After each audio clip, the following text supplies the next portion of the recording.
বন্ধুদের অনুরোধ এবং ভালোবাসা নিয়ে চিলেকোঠায় ফিরতেই হলো আবার। মন খারাপের ঘরটা আজ উদাস বাউল।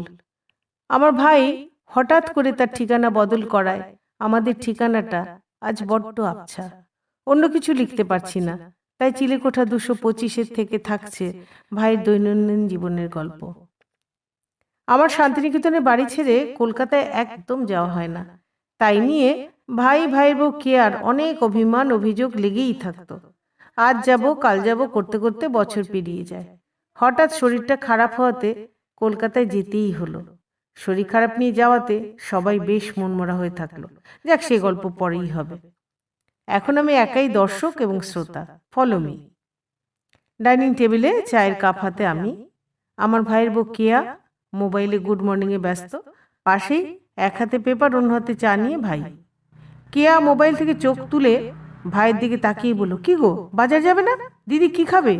ভাই তাড়াতাড়ি পেপারটা রীতিমতো দোমড়ানো মোচড়ানো অবস্থায় ফেলে উঠে দাঁড়িয়ে বলল, এই রে, বিশুকে কাল বলে রেখেছিলাম মাছের জন্যে। দিদি কি মাছ খাবি? তোদের ওখানে তো একদম ভালো মাছ পাওয়া যায় না। উত্তরের অপেক্ষায় না থেকেই ব্যাগ নিয়ে ছুট।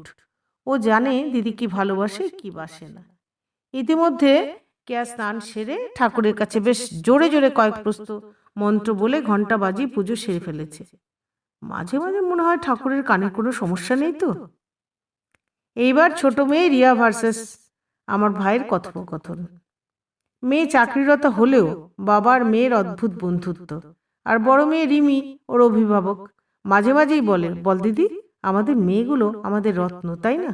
আমি হেসে ফেলি, ওর শিশুর মতো মনটাকে অনুভব করি। এবার ওপর নিচে কথা, প্রথমে একটু আস্তে, রিয়া। এবার আরো জোরে, রিয়া কি খাবি? কোনো উত্তর নেই। রিয়া ওয়ার্ক ফ্রম হোমে ব্যস্ত। এবার আমার দিকে তাকিয়ে, কি যে খায় কি জানি, চেহারাটা দিন দিন শুকিয়ে যাচ্ছে।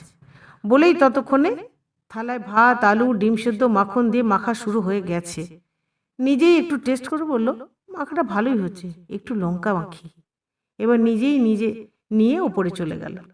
ব্যাস, বাবা মেয়ের ভালোবাসার রাগারাগি শুরু। বুড়ো, আমি এ খাবো না বলে দিচ্ছি।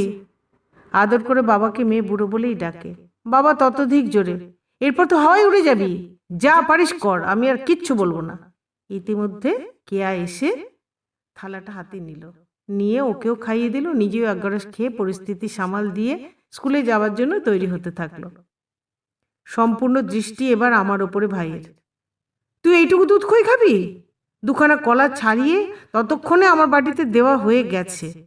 এবার নিজের সেদ্ধ ভাত মেখে খাওয়া শুরু হলো। বুঝলি দিদি, এরকম করে রোজ খাবি, দেখবি আমার মতো ফিট থাকবি। আজ বুঝি জীবনে ফিট থাকার মূল মন্ত্রই হলো খাঁটি ভালোবাসা, তাই না?